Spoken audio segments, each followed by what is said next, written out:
What's going on, miners, and welcome back to the Hobbyist Miner channel. Well, today we have a special guest on the show. We do have BrandonCoin joining us for our very first episode of a YouTube web series called Meet the Miner. Welcome.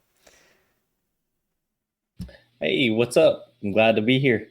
Awesome. Cool. So the focus of this kind of little web series that we're starting on the YouTube channel is very much focused on getting to know some of these miners out there. Bigger personalities like BrandonCoin here, some of these backroom miners that we all know about, but aren't content creators. So throughout the next several weeks, we'll have different guests on the show and just learning a little bit more about the man behind the camera. Today is kind of our goal. So kicking things off, we'll make things basic and simple. Where does this whole BrandonCoin brand come from? Where did it start? Was this the first name or was this like the 10th name? Man, to be honest, I made a channel and I spun it together in like just a couple minutes, and I watched Voscoin religiously in like 2017. And I was like, yeah, I'll just be BrandonCoin. Yeah, whatever. And I made a couple videos to get started, and I thought nobody was going to watch them. And it just kind of like snowballed out of control. I really wish I wouldn't have gone with this name, because that, it's always kind of like hindsight is beyond 2020, but it is stuck. And I kept rolling with it ever since. Yeah, I look back on your channel. It looks like about 3 years ago you got started, a little over that, and very Bitcoin focused back then is kind of what I saw.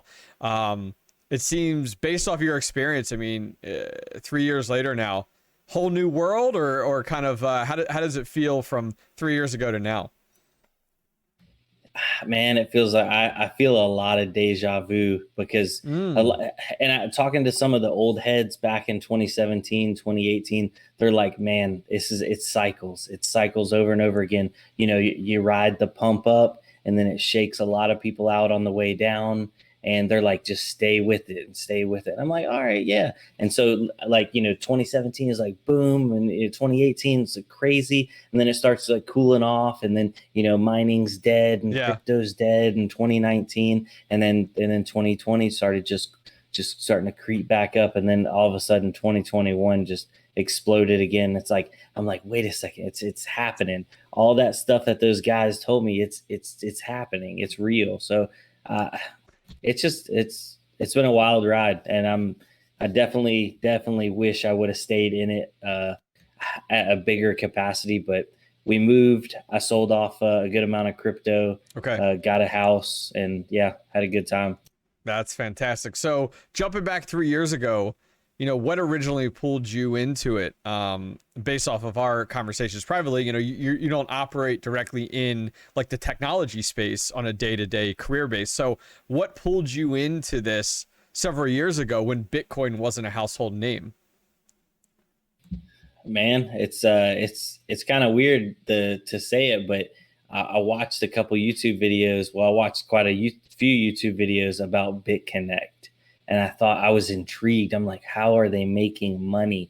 And I didn't invest anything in BitConnect, but if you go back to probably my first or second videos, I invested in some of those scam, like Ponzi scheme, like BitConnect ripoffs.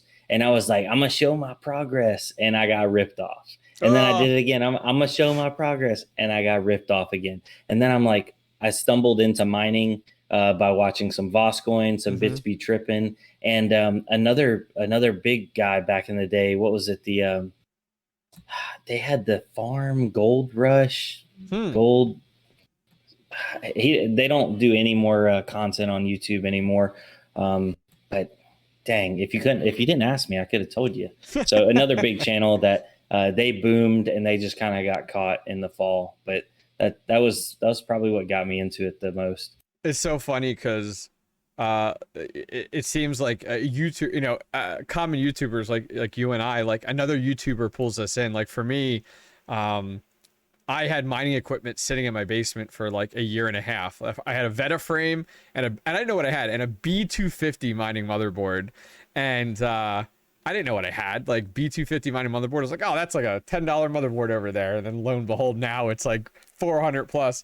And I finally decided to pull the trigger back in, like, I'm the newbie. Like, I started in February, so it's crazy. But I came across, like, I started Googling, and I think a lot of people are in this situation that I'm in, and I found Red Panda Mining. Like, very easy guy, very big channel, and kind of found him and started watching him, and then just that expanded into everybody. So I think it's interesting how we seem to find ourselves, like, YouTube's that place. Like, that's where we find our influence, which is crazy. So for you, if we were to bucket mining right now, is it a hobby, a part-time job, an addiction, or a passion?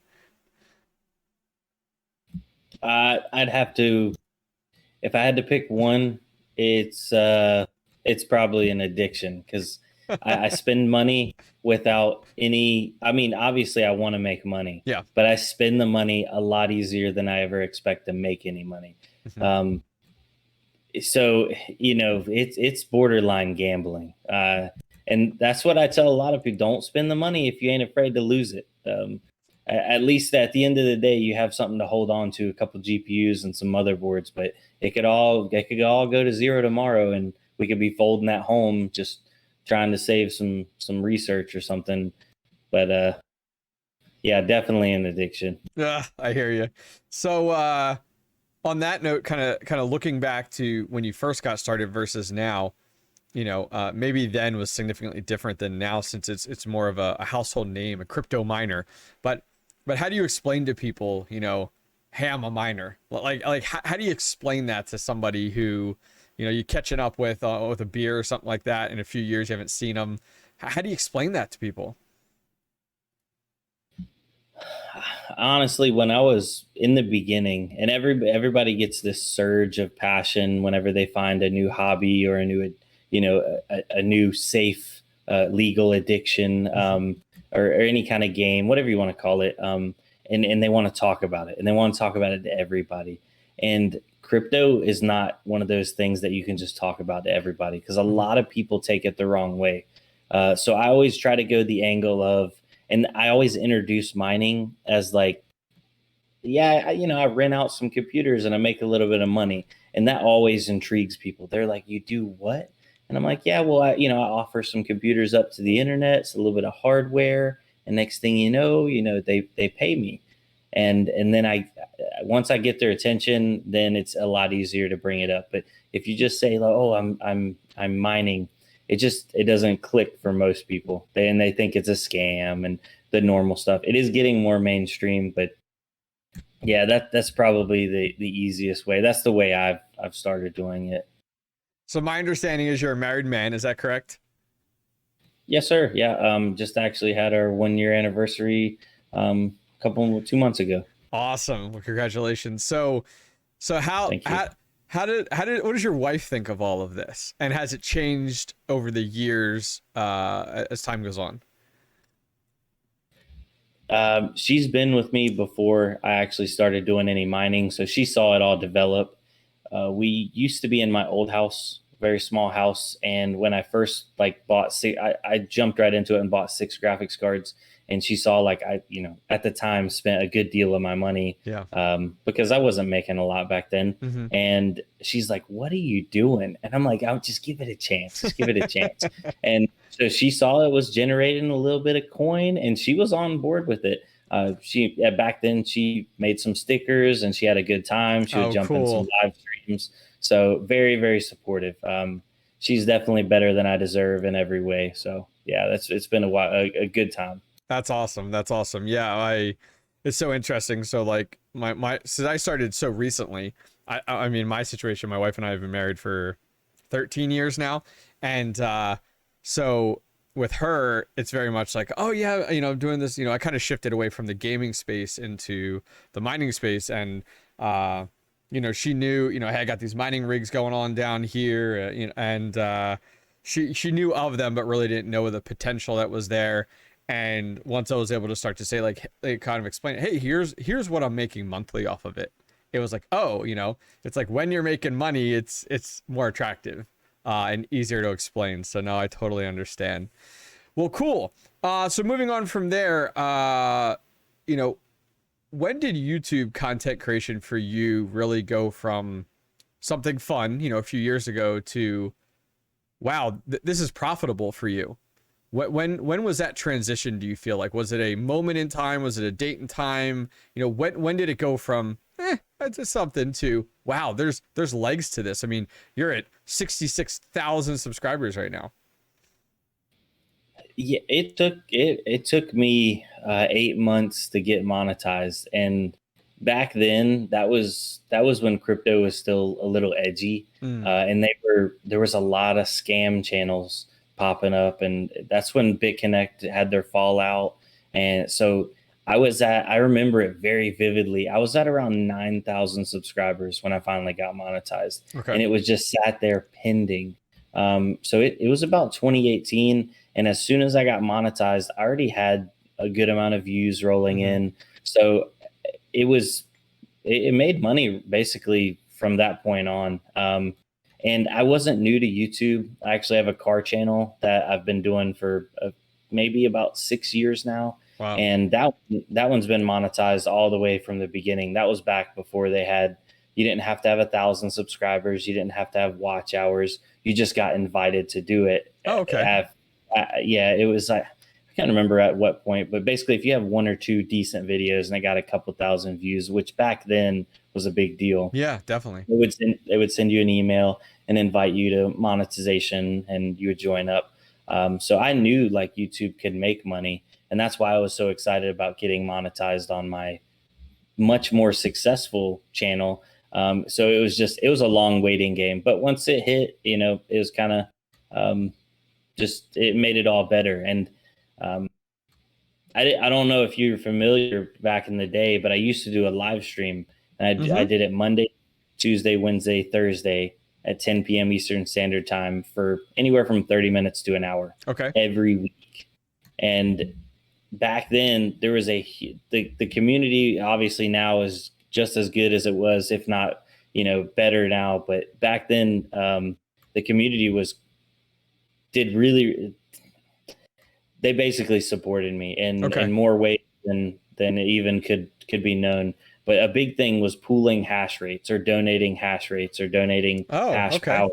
And that really, I noticed that doesn't happen a lot now. But there would be, and I'd have to go back and look, but there was times where I had, multiple gigahash being donated to me. That's and insane. we'd check it on live stream, and there'd be guys, just thanks for doing the videos, blah, blah, blah, blah. And so at one point or another, it always, made money. Obviously it didn't start out, like I didn't start out making it for money, but the money came, and you can't be upset about that, obviously.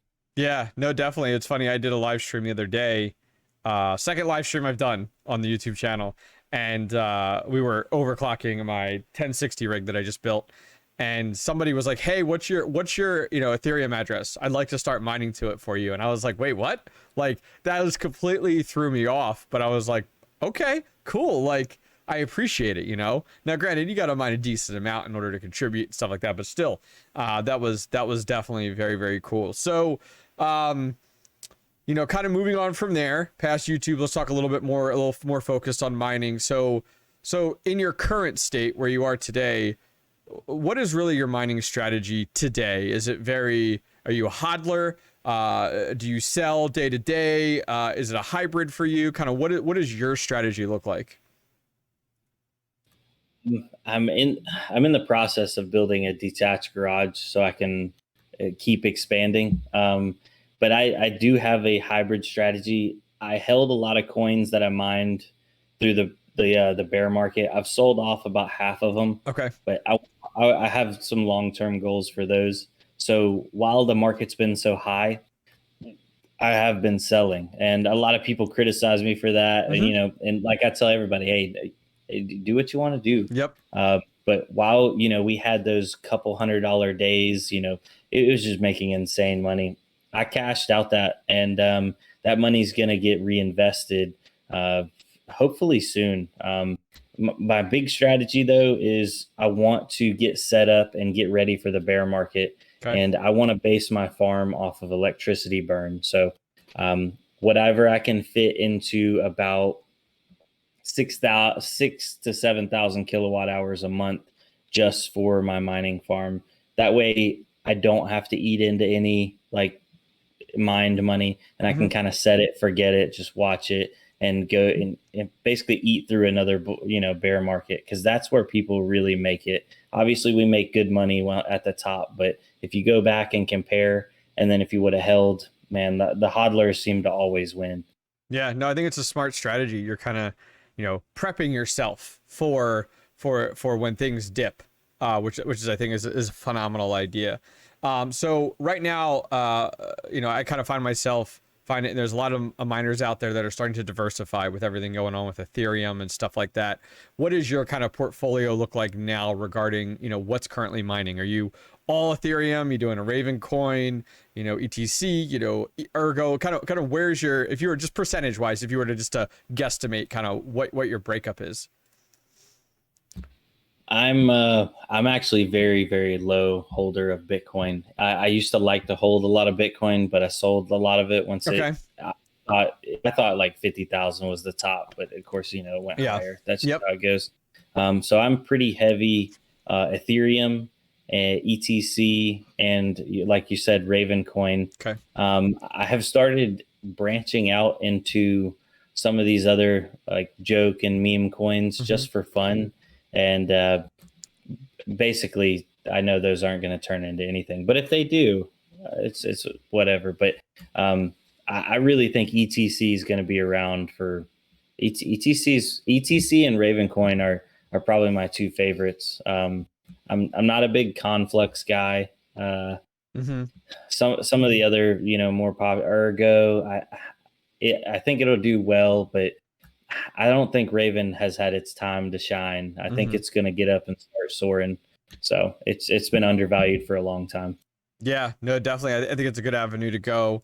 I am newer to Raven coin. As I said, I only started in February, but that's primarily what I've been mining, because I'm more, I have most of the 4 gig cards, as a newer miner, tapping into that. So no, I think Raven coin definitely has some opportunity. I think the appealing part from Ergo is just the, right now, pretty profitable, up there in the current market, and the fact of the lack of heat. A lot of us are going into the summer, and so everybody's like, all right, how do I cut down on my heat? Ergo seems like a no-brainer. So for Ergo, for you, do you feel it's going to be the new Ethereum, or are you kind of, you're not kind of gambling your money on Ergo right now? I'm actually holding 0 Ergo, which is probably, it's never a good move not to have your hand in like every basket, but I want to acquire and hold on to some. I've just been hitting Ethereum as hard as I can while we still can.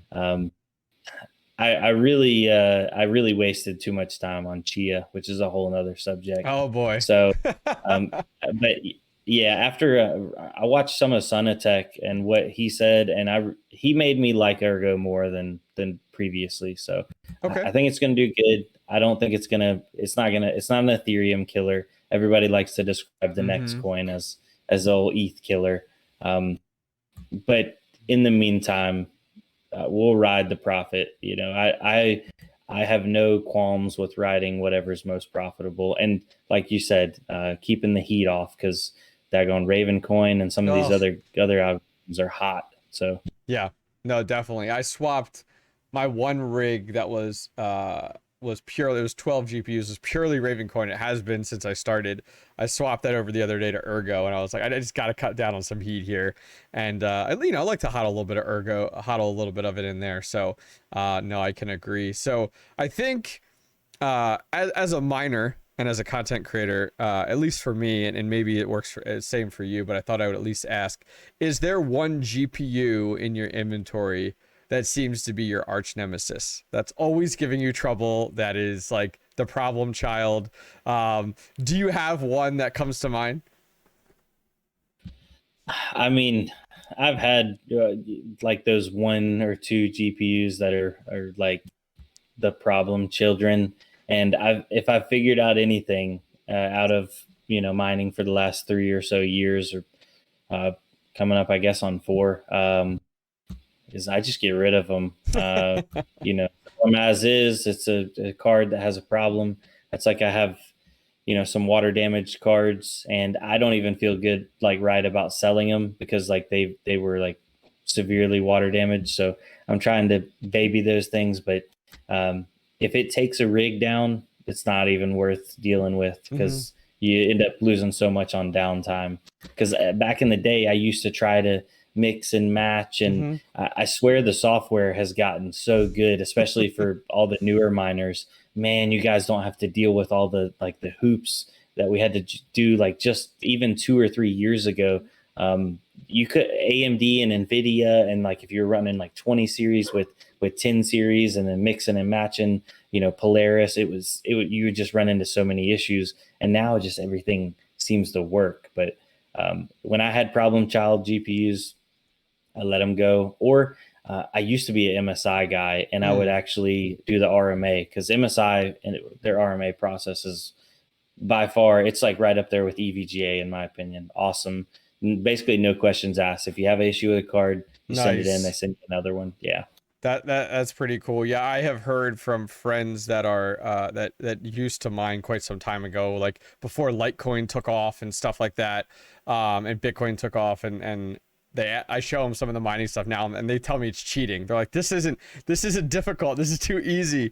But I do agree with you on some of these mix rigs. I started out very mix heavy with my rigs in February, and I have since just built multiple other rigs and started to separate everything, and it makes life so much easier just to have like dedicated rigs to one model.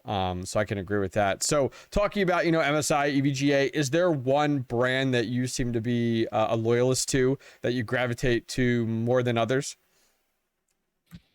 Man, I hate to say it, but yeah, I'm a Zotac guy, and like we call them the old rattlesnake editions because the fans start going like, and they're just famous for failing. But I've owned a lot of Zotac cards, and as bad as they've been build quality on some of them, they still just always ran. I mean, I would have some Zotac cards with dead fans just overheating, just as hot as could be. I get home and they're still running, they're throttling. But I don't think I've had quite a few cards die, but other than fan failures. So, and it's weird to say because like everybody else hates Zotac, but I like my Zotac cards.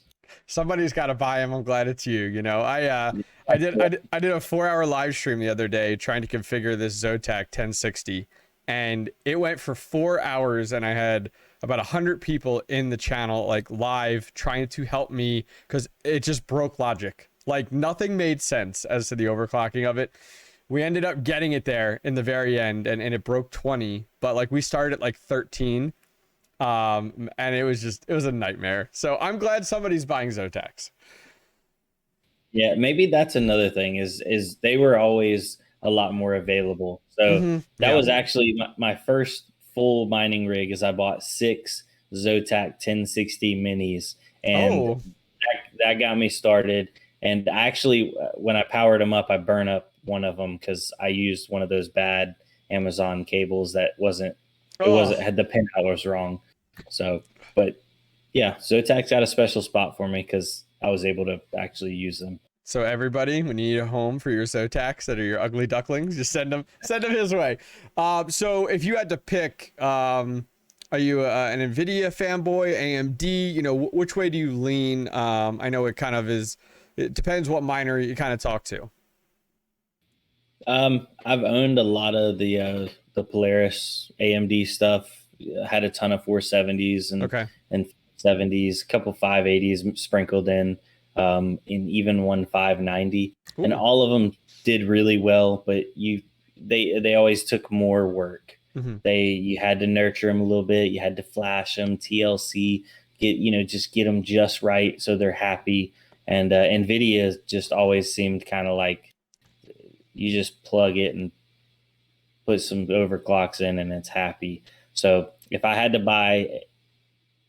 to stick to one brand, it would be NVIDIA. Okay. Better retail, in my opinion, better driver support. It really stinks that they're doing this whole LHR thing. And I feel like that's pulled that's pulled me back a lot. And I really want AMD to step up to the plate. Yeah. And I feel like they missed the mark so hard on some of the 6000 series on the mining side of things. They're great for gaming and compute, but they just didn't. I mean, when you're doing worse than your previous generation, less hash. It's just I'm like, where? Come on, guys, who made these decisions? So I'd love to switch back over and just be like, hey, don't worry about LHR cards, just go straight Yep. AMD. But Yep. it's hard to recommend a 6700 because like what 44, 45 Yep. mega hash, Yep. and they are an arm and a leg still.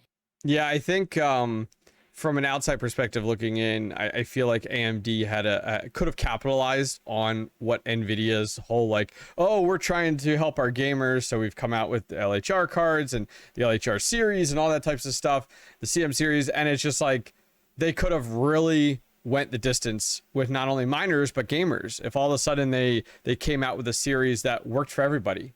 And that really could have been a huge option. I'm currently, I would say, I'm just looking over now, I'm probably a little bit heavier right now, only because I started out with a 13 GPU AMD rigs with 470s and 570s.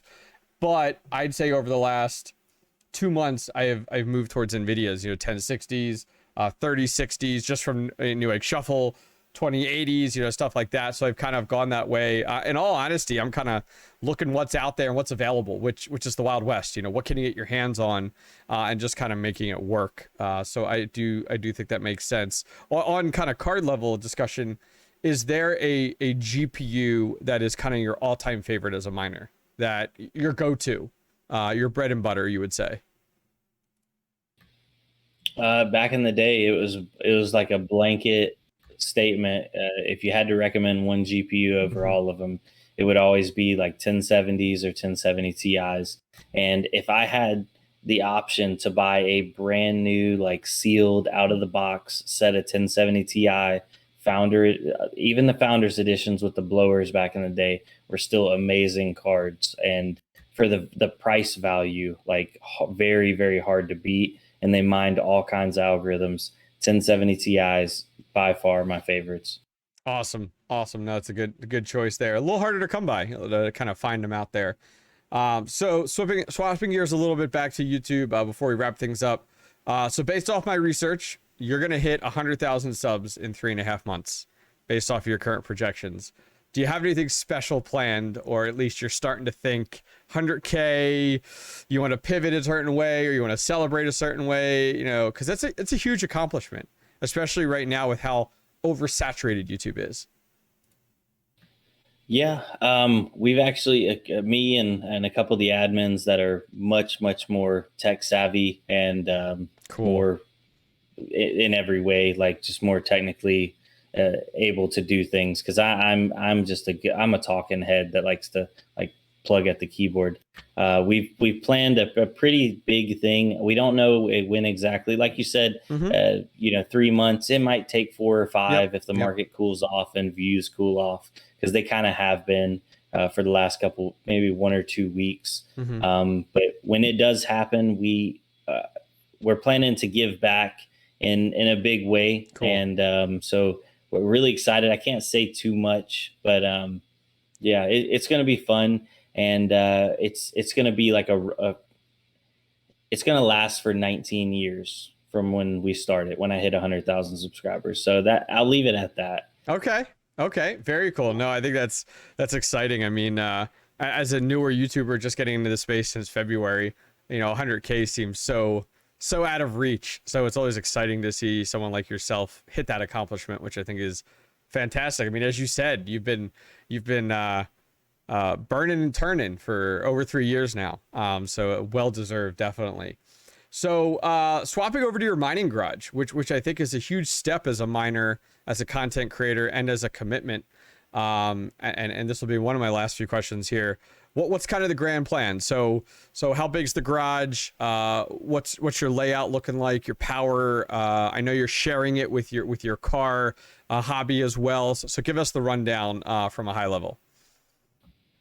I originally cleared my area in the backyard. I have a little right at like 1.1 acres. So I wanted to originally do a bigger building, but due to zoning and where I'm at in the county and having it inspected and permitted, I wanted to do everything 100% legit. Okay. Was limited, and the biggest size I could do was 600 square feet and under. So I went with the 24 by 26, which is I think like 570 square feet, give or Okay. take. And I'm having, I'm having a baby boy here in a couple months. That's So exciting. Good for you. yeah, It's your first? yeah, it's my first. Oh, So I'm really excited. congratulations. That's awesome. So I have to move my office out there. So I'm going to wall in 8x8 Okay. in the corner. And that's going to be my new streaming / gaming setup whenever I eventually get time for that. And then I want to basically take half of the garage, the other half of that garage in front of there, and dedicate that to mining. And I've already called my power company. They're able to run me a 100 amp 240 volt service. Wow. So, and that's going to be on its own meter. So I'll be able to actually keep really good track and know, because, Yeah. but right now with it all mixed together with my house, I know it roughly what I'm burning, but I'll have a much better idea out there. So I want to fill up, and I want to burn about 7,000 kilowatts a month. So when I hit that point, I'll be done. Uh-oh, I'm lagging. No, you're good. You're good. You're good on my end. Okay. You're good to go. Oh, I had a lag spike. Okay. Anyway, but yeah, once I hit my power usage point, because a lot of people are like, I want to make this much per day, but you're never going to hit that because it's always changing. So, but power doesn't change. So once I hit my power limit, and basically then I'll just change out stuff for efficiency over time. Yeah. And as for layout, I've really been looking at I think it's Jump Change is making the brackets, and I think I want to go towards the wire rack bracket design. They're so nice. That's all I run. All my rigs are that. His group is actually designing Hobbyist Miner ones for my channel.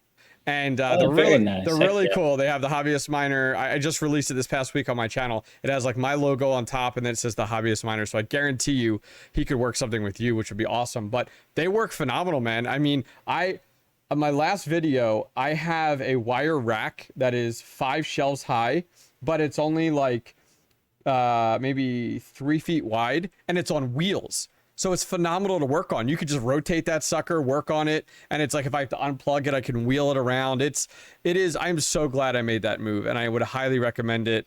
His team has gone through so many renditions of those GPU hangers that I believe I have a lot of the different series that he has slowly improved upon them on, and they work great. They're phenomenal. I mean, now they're universal, so they work on any wire rack. So something like that for you out in your garage, just like if everything was on casters and wheels, would be so nice for you to kind of rotate things around, move them, everything. Yeah, that's the idea I was thinking, is basically it'd be like a server room, have double doors, and then I could pull it out of there if I need to. That what you said, the casters on the concrete, I want to make advantage, make that or use that advantage. Because right now having them on the old school Veta frames and then stacked and they're kind of tight, it's a nightmare to work on. Yeah. Yep. It is. I found that very quickly that like the wire racks, like there's something to be said for the Veta frames. Like it looks good. Like it looks clean. It's nicely done. But when you start to get into like maintenance and stuff like that, so no, I highly recommend it for anybody out there, which is fantastic. So based off of time frame, and especially off of your baby boy coming, what's kind of your expected breaking ground, date for your garage? What's this timeline look like, or is there no timeline? It's just kind of as things progress. Oh, we definitely have a timeline. Obviously, I've already cleared, and I built up the pad, and then we had the concrete poured, and now we're waiting on the company that's actually installing the metal building. I was thinking about doing it myself with my guys, but my wife convinced me the labor wasn't that much more.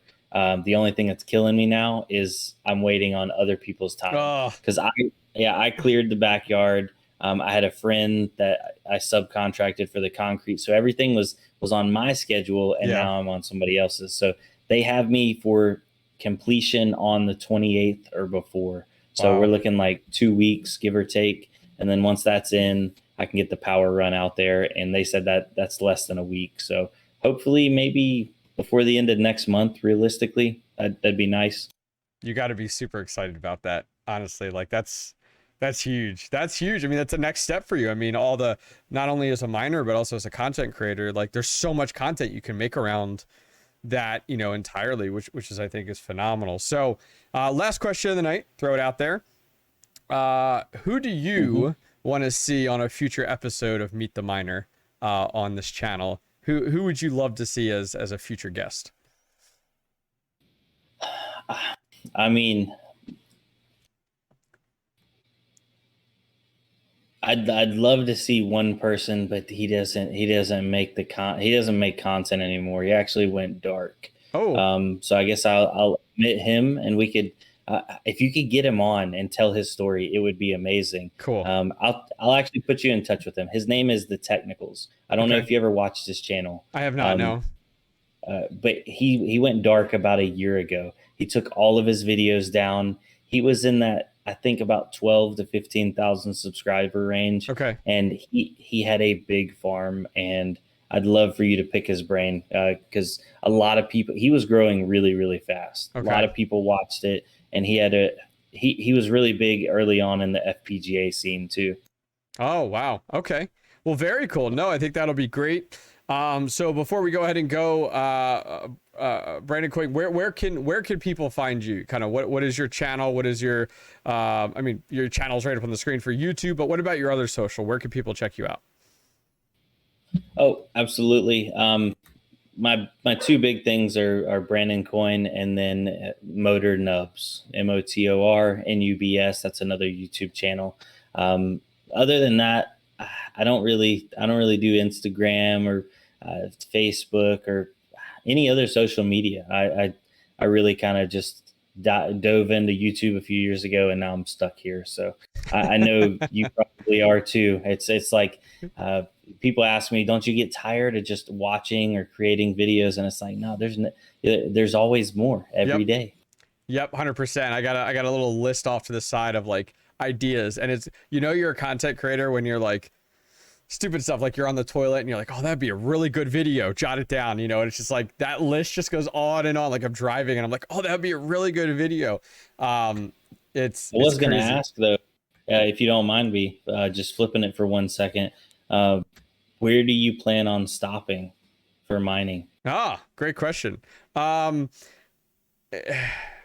I think what for me is really going to come down to space restraints. So the mining room that I'm building next to me, that I've been kind of doing a series on renovating, because I'm renovating my own basement myself, like doing everything.